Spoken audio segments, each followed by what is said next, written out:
If you want to kill a big dream, tell it to a small-minded person. I told everybody at 10 years old I was going to be on TV.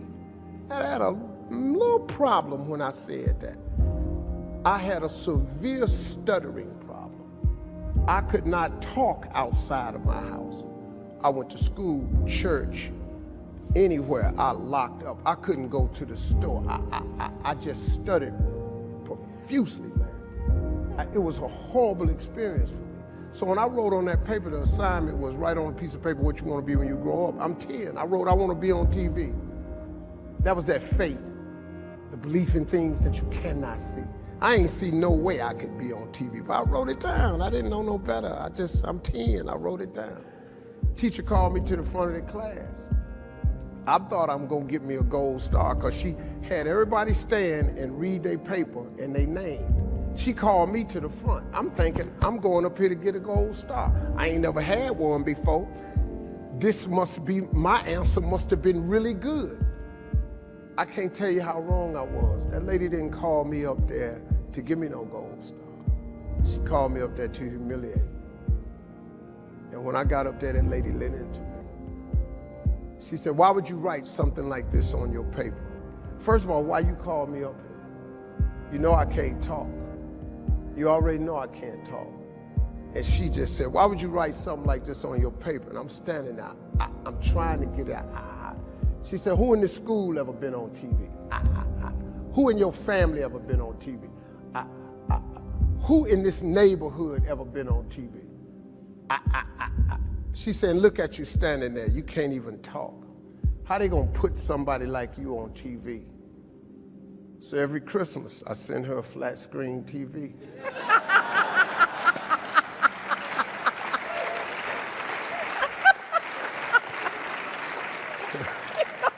Because I don't want her to miss me. I want her to see what God had done for me. Your words become your reality. You are where you are today, in part because of what you've been saying about yourself. Words are like seeds.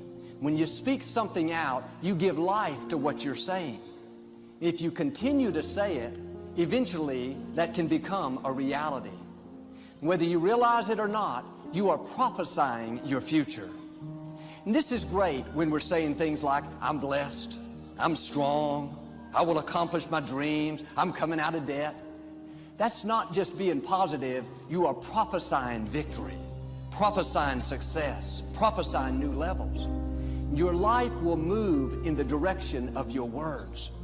But too many people go around prophesying just the opposite. I never get any good breaks. I'll never get back in shape. Business is slow. I'll probably get laid off. Flu season is here. I always get it. They don't realize they are prophesying defeat. It's just like they're calling in bad breaks, mediocrity, lack. You can't talk defeat and expect to have victory.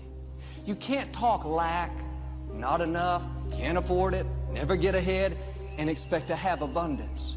If you have a poor mouth, you're going to have a poor life. If you don't like what you're seeing, start sowing some different seeds. You can't do this. It's impossible. It's never gonna happen. Just give up. Just settle. It's not meant. Accept defeat. You're not the one. They just better. You're too weak. No one wants to hear you. Try something else. No one likes you. Just follow. Do like everybody else. Do it the easy way. Accept being broke. Quit dreaming. What are you doing? Why do you have to be so damn different? We all have this negative self-talk that goes in our head. Guess what? There's enough people that are telling us we can't do it, that we're not good enough. Why do we want to tell ourselves that? We know for a fact that thoughts influence actions. We saw it there with the video Sheldon, Dr. Levy showed, right? We know that our thoughts influence actions. Why do we want to say that negative self-talk to ourselves? We need to get our own self-affirmations. Muhammad Ali, what was his self-affirmation? I am the greatest. Who else is going to tell you? There need to be quiet moments in your bedroom, quiet moments when you're brushing your teeth, that we need to reaffirm, I am the captain of my ship and the master of my fate. That is my affirmation. it, if I don't believe it, no one else will. How do you build self-confidence? Get away from the people who will tear you down. There's enough of that. Muhammad Ali, I am the greatest. There is no one better than me. It's a difference between hubris and ego and false pride. It's just reminding yourself in quiet, silent moments. I put it down on a list. It's right beside my mirror, right? About all the things that make me who I am. Because I make enough mistakes, and the newspapers will recognize it, and people around me will recognize it, and they'll tear me down. And pretty soon I'll begin to believe it. Stop the self-talk, the negative self-talk. If you'll watch, you'll see some athletes, they'll have a little bandage or a little brand around them. Lance Armstrong's a perfect one. What's his self-affirmation? Live Strong isn't a brand. It was to remind him of who he was. Live strong. Then it came a brand. He would move that from one arm to the next arm when doubt and fear came into his mind. Live strong. Put it on there. Let's go. We'll all have it. Replace it. I believe passionately that we can shift the negative voices and stories that are going on in our minds into positive ones. How do you do that? Well, there's three main questions. The first question is it the truth? Is whatever I'm sharing with someone or what you're hearing from someone else that's giving you feedback about your life true? You know 100% that it's true. First question. Second question, is it necessary? Is what I'm saying to myself in my head, is it necessary in the exact moment in what I'm doing with my life right then? And the third question is, does it improve upon the silence? Somewhere deep inside, you know what kind of person you were designed to be. If you want to produce great acorns, think like an oak, not like an acorn. Think like the person you intend to become. So let me ask a question. What kind of seed is in you?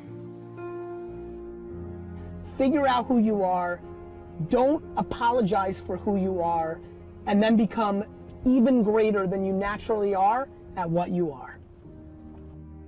If I could give you one thing to take from this, it is, no one will believe in you unless you do. Listen to the words of that video. Here's to the crazy ones, the misfits, the rebels, the troublemakers, the round pegs in the square holes. We're supposed to be different, folks. And when people look at us, believe in yourself. So many of us choose our path out of fear disguised as practicality. What we really want seems impossibly out of reach and ridiculous to expect, so we never dare to ask the universe for it. My father could have been a great comedian, but he didn't believe that that was possible for him. And so he made a conservative choice. Instead, he got a safe job as an accountant. And when I was 12 years old, he was let go from that safe job. And our family had to do whatever we could to survive. I learned many great lessons from my father, not the least of which was that you can fail at what you don't want. So you might as well take a chance on doing what you love. When you grow up, you tend to get told that the world is the way that it is. And that your life is to live your life inside the world and try not to get in too much trouble and maybe get an education and get a job and make some money and have a family. But life can be a lot broader than that when you realize one simple thing. And that is that everything around us that we call life was made up by people that are no smarter than you. Find out what it is you want and go after it as if your life depends on it. Why? Because it does. But what do we say? But there'll always be tomorrow. Oh no. There's no guarantees you're going to show up tomorrow. There are a lot of people who were here yesterday, but they're not here today. There are a lot of opportunities that were around yesterday. They're not here today. Right? There's no guarantees in life. But there is one guarantee. If you don't take action, there will be no outcome at all, no positive outcome. The only outcome will be that you didn't achieve anything. You didn't achieve what you wanted. See, a lot of people think that failure is a step backward. No, no, no, no, no. Failure is a step forward in the right direction. Every time you fail, you learn something from it. You gain something from it. You feel less anxiety when you're doing it again. You want to think that's a step backward? That's progress in every sense of the word. Right? So these dreams come to you, these ideas, these visions come to you for a reason. And you can either act them out or not. And there's a higher power at play.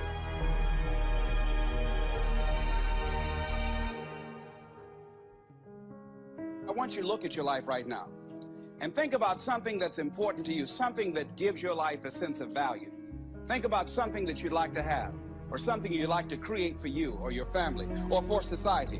I want you to hold this thought in mind. Now, one of the first things I want you to do is don't worry about the inner conversation that you're going to have. Don't worry about how you're going to do it.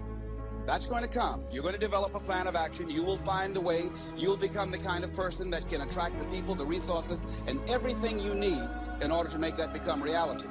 If you help enough people get what they want, you can have everything you want. What is it that you looked at some point in time and you decided that you couldn't do it, that you talked yourself out of it? Whatever it is, bring it back out there. How you're going to do it, that will come to you in due time. See, you don't get in life what you want, ladies and gentlemen. You get in life what you are, not what you want. You see, the good news is that we can always become more by working to develop ourselves. So the first process of making this your decade, you've got to begin to take a look at your life and look at where are you right now? What are your strengths? What are your weaknesses? What gives your life a sense of fulfillment, a sense of joy? What does a full, rich life means to you? What is it that you could love doing 7 days a week that'll bring a smile to your face? I still have a dream. It is a dream deeply rooted in the American dream.